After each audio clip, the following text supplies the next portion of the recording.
Good morning or good afternoon, and in this lecture, we will be covering our structure activity relationships for our penicillins. So, before we move on to our penicillin proper, let's talk about our beta lactam. So, all our penicillins and all our cephalosporins are beta lactam antibiotics, and they all possess this structure. So, antibiotics that possess the beta lactam ring are the dominant class of agents currently used for the chemotherapy of bacterial infections. So the beta-lactam antibiotics all carry this structure right here. Now please do take note that when we say a lactam is simply a cyclic amide.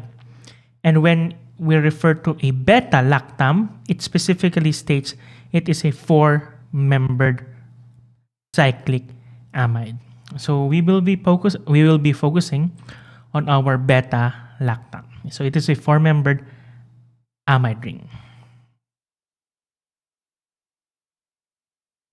So let's talk about the nomenclature of penicillin. So before we discuss our structure activity relationship, we must first know and remember how do we number and name our penicillin structure.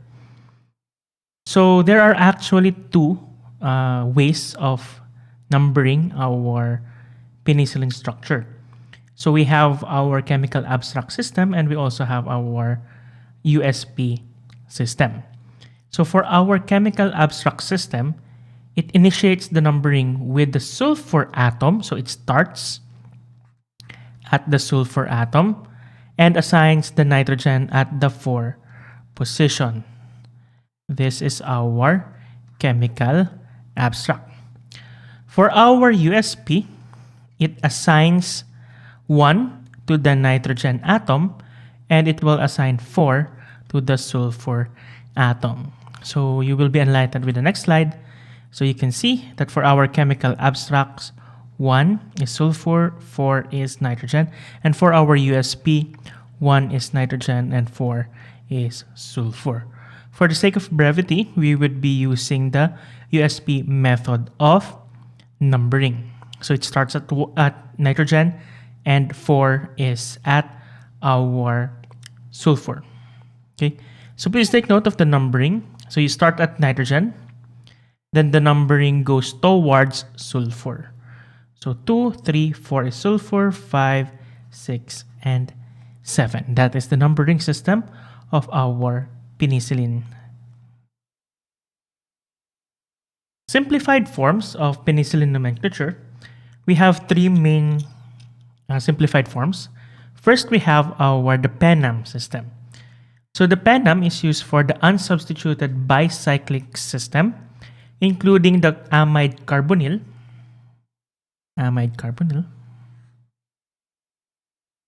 with one of the foregoing numbering systems just as described.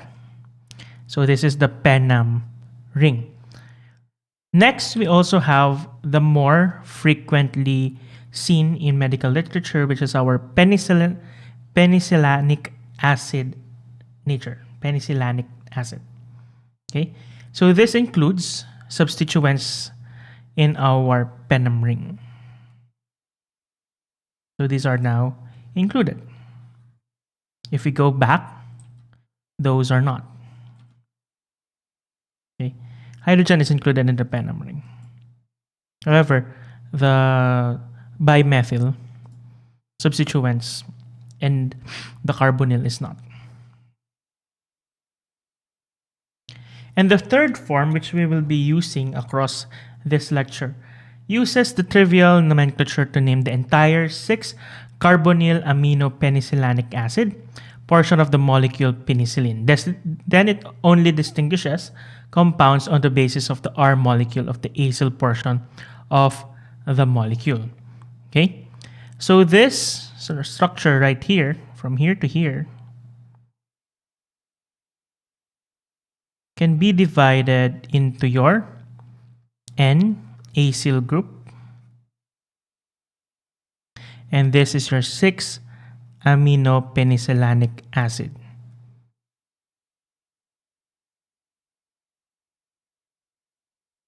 Okay? Most of the time, there won't be any changes in the 6-aminopenicillinic acid group. There won't be any significant changes. However, most of the changes do occur in the N-acyl group, in particular to what is attached here after our uh, acyl group. Okay, so it is similar to the figure on the bottom, in which it is divided into the 6-aminopenicillinic acid and the N-acyl group. Okay, so this is what we will be using towards our lecture. And please do take note that R is usually the one being substituted, or the other part of the structure. Okay, so for structure name and numbering, again, we start at nitrogen 1, 2, 3, 4 sulfur, 5, 6, and 7. Take note that there is a nitrogen here, then a carbonyl here, and this is your R. R could be anything, and in most of the times, it's just a carbon molecule, or it's a carbon atom. And we call that carbon atom the alpha carbon atom. So this will be used later. Again, so this is the structure. Okay, so here on the screen, you can see the different R groups that are present. Or you can see the R groups that will be presented later. Okay, so here are a continuation of our R groups.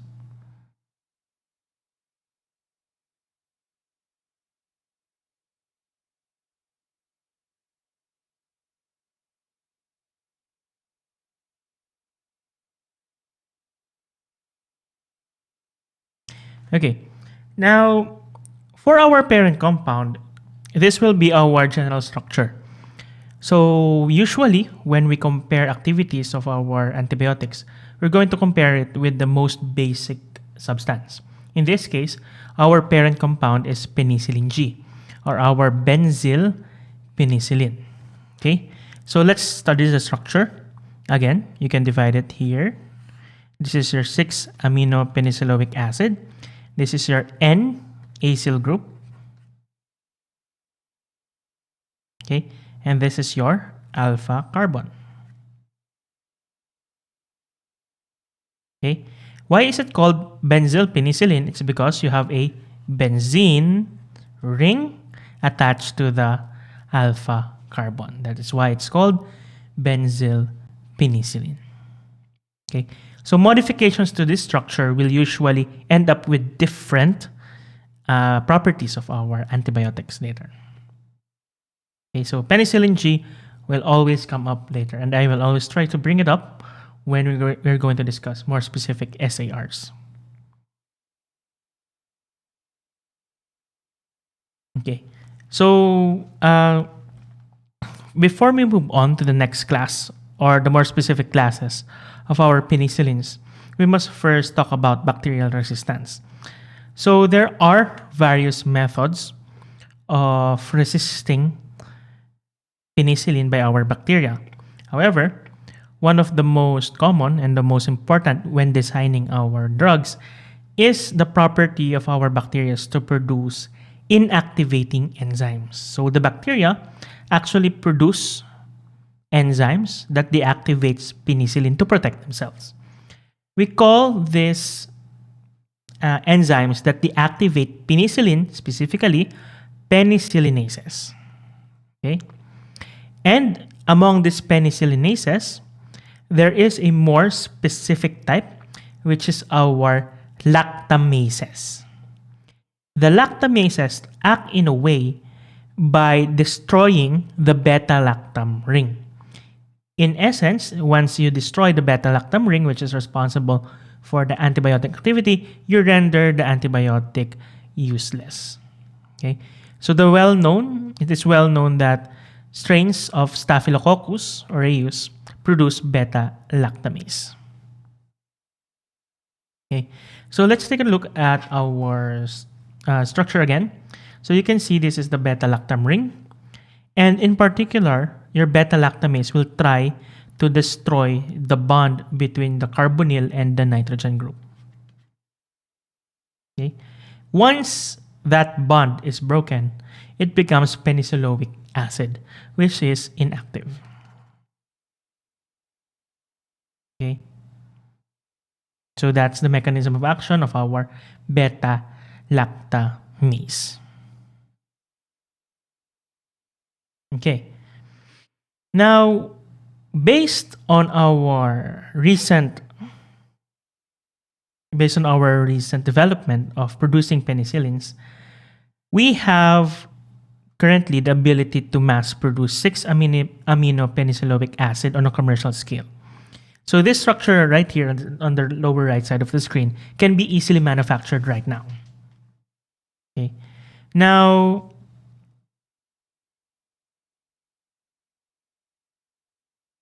can be easily manufactured. So this structure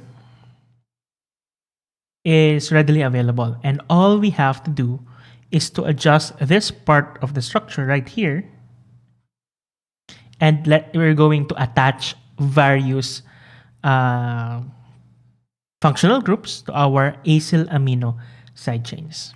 Okay, so in essence, we always have the base compound, and we're just gonna design what other parts of the structure will be added to that point.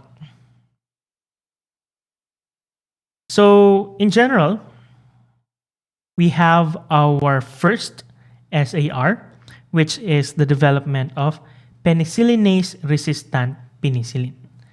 So our penicillinase-resistant penicillin, these are penicillin structures which are resistant to penicillinase. So examples of bacteria that uses penicillinase is our Staphylococcus aureus.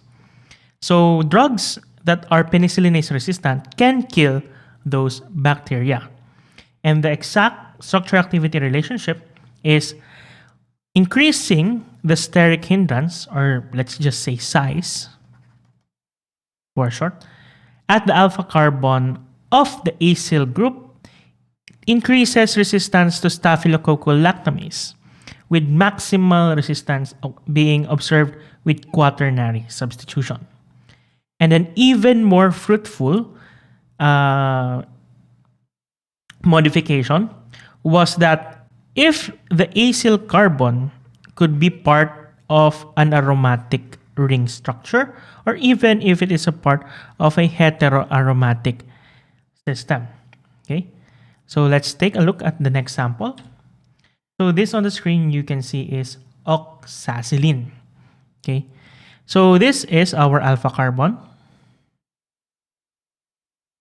If it is a part of a ring system, it actually increases its activity and against staphylococcal lactamases. As you can see, there is a very large portion that is added to our penicillin structure. So substitutions at the ortho positions of the phenyl ring. So take for example, this is the alpha carbon. Substitutions at the ortho ring. Ortho positions of the phenyl ring, or the two position of a 1-naphthyl system. So this is the naphthyl substituent. You have 1. Increases the steric hindrance of the acyl group and confer more beta-lactamase resistance than showed by unsubstituted compounds.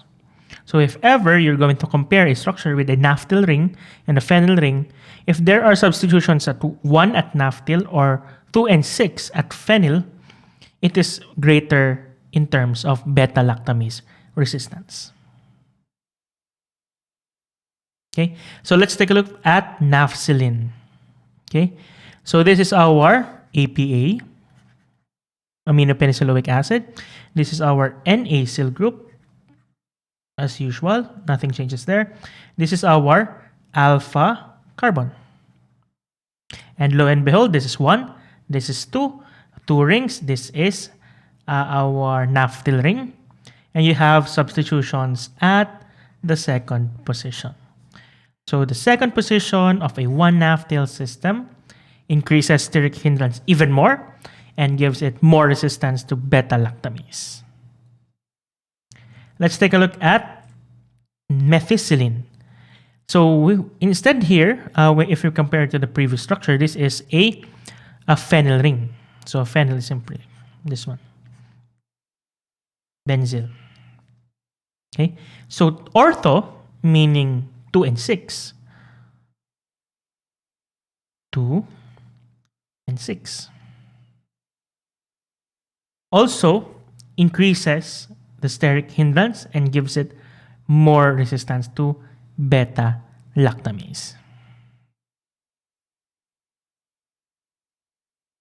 Next, bulkier substituents are required to confer effective beta-lactamase resistance among 5-membered heterocyclic derivatives. In particular, the members of our 4 isoxazoyl penicillins, our cloxacillin, oxacillin, dicloxacillin, require both the 3-aryl and the 5-methyl substitutions to have effectiveness against beta-lactamase producing Staphylococcus aureus. So this is our isoxazole on the screen.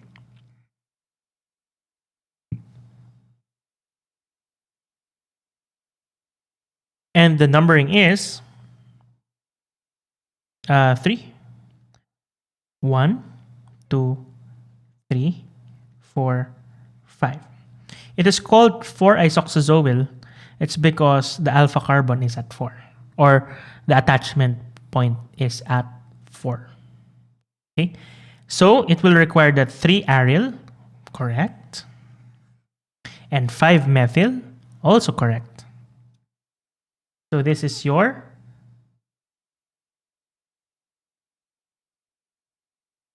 oxacillin.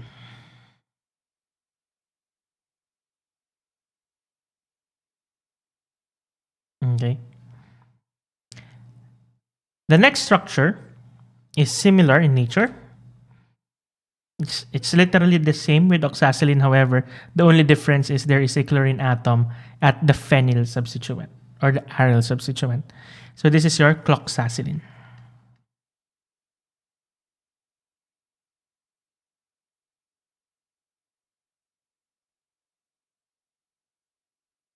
Now you might think, so all our penicillins should have a bulky substituent since it is resistant to our beta-lactamase. You would think that.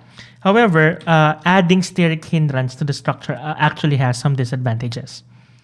Okay, so the disadvantage is if you increase the bulkiness of your acyl group, it leads to penicillins that are less active than the original penicillin G or penicillin V against non-lactamase producing bacteria that are normally sensitive to penicillins.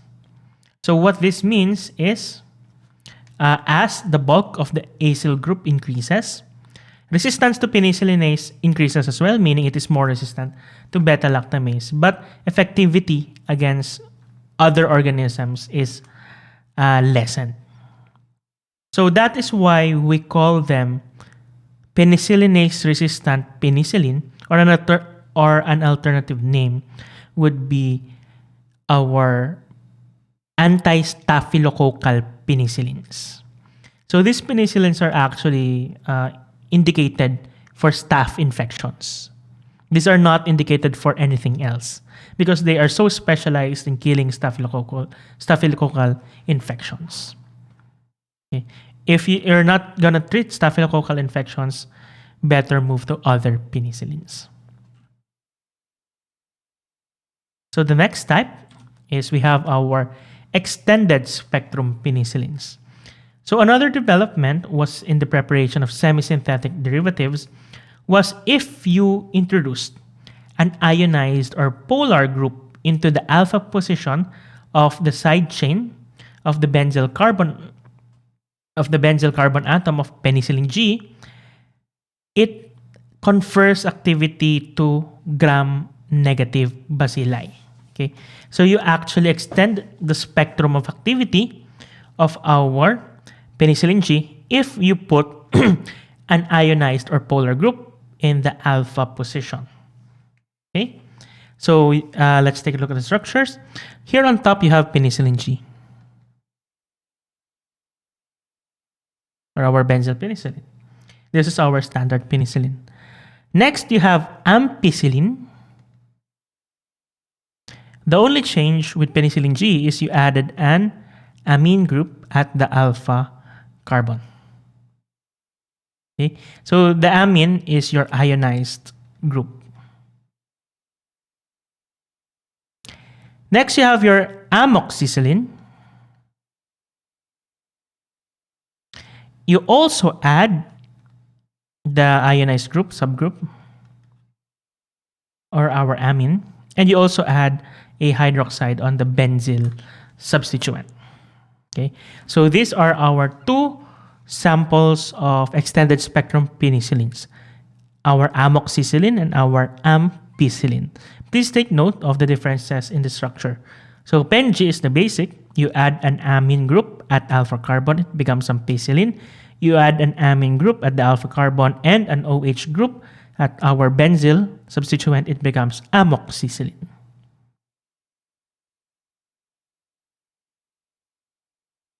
Another example of our extended spectrum penicillin is our carbenicillin.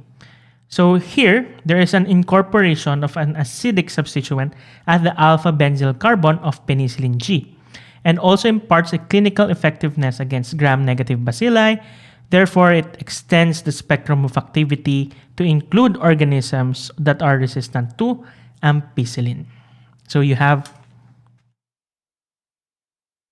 our PenG. You have carbenicillin on the bottom. So if it is ampicillin, this is ampi.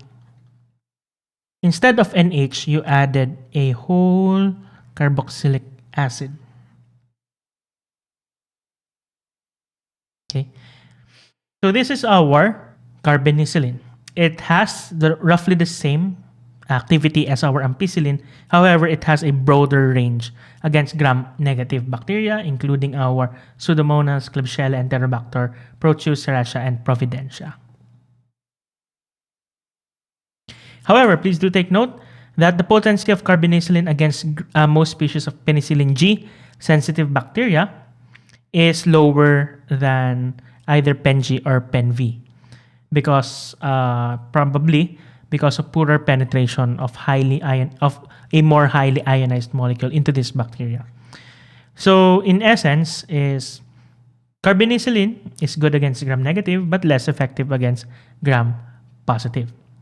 And carbenicillin is active against both beta-lactamase producing and non-beta-lactamase producing strains of gram-negative bacteria.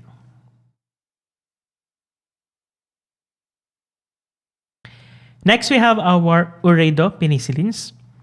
Our acyl uredo substituted penicillins, which are represented by aslocillin, meslocillin, and piperacillin, exhibit greater activity against certain gram-negative bacilli than carbenicillin. Although our acyl uredopenicillins are acylated derivatives of penicillin, the antibacterial spectrum is closer to carbenicillin.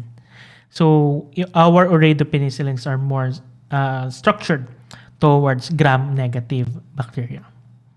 So you have PenG on top. It's ampi. You have ampicillin on top, and you have your aslocillin on the bottom. So this is the changes applied to our ampicillin. And you have piperacillin. Among these drugs, the most common ones you will encounter is piperacillin. Okay. More SARs is in terms of protein binding. So the nature of our acyl amino side chain also determines the extent to which penicillins are plasma protein bound. Penicillins with low polar or ionized substituents in the side chain exhibits low to intermediate fractions of protein binding. Those with Non-polar lipophilic substituents are more than 90% protein bound. So, summary, as substituent ionization goes up, it becomes less protein bound. As lipophilicity goes up, it becomes more protein bound. Okay? The more lipid soluble it is, the more protein bound it is.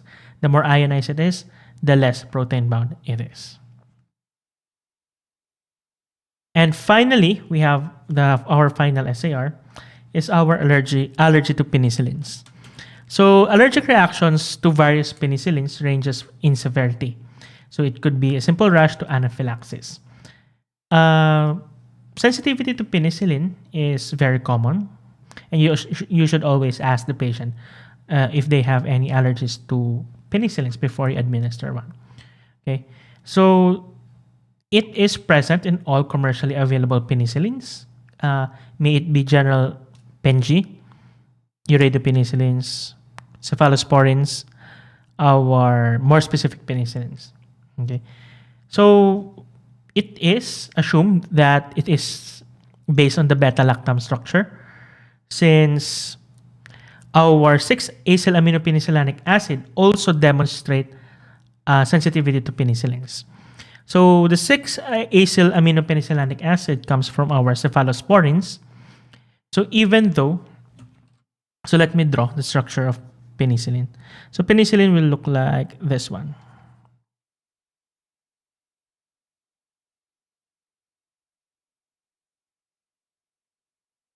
And our cephalosporins will look like this one. It's roughly the same. Okay. So it's actually a theory that this whole structure is what causes our penicillin sensitivity. Please do take note that penicillin sensitivity is across all penicillins. So if you are already allergic to penicillin, you are not to be administered other types of penicillin, including our cephalosporins. Okay, so most of the time, if you are allergic to penicillin, you're going to be administered a different class of drugs, usually our macrolides like erythromycin, our azithromycin, and our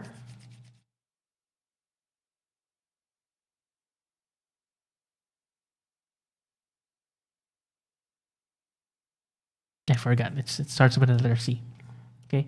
So anyway, that is the conclusion of our SARs. The lecture will also be uploaded separately. So please take note. You should read your book along with the lecture materials. That would be all. Thank you for listening.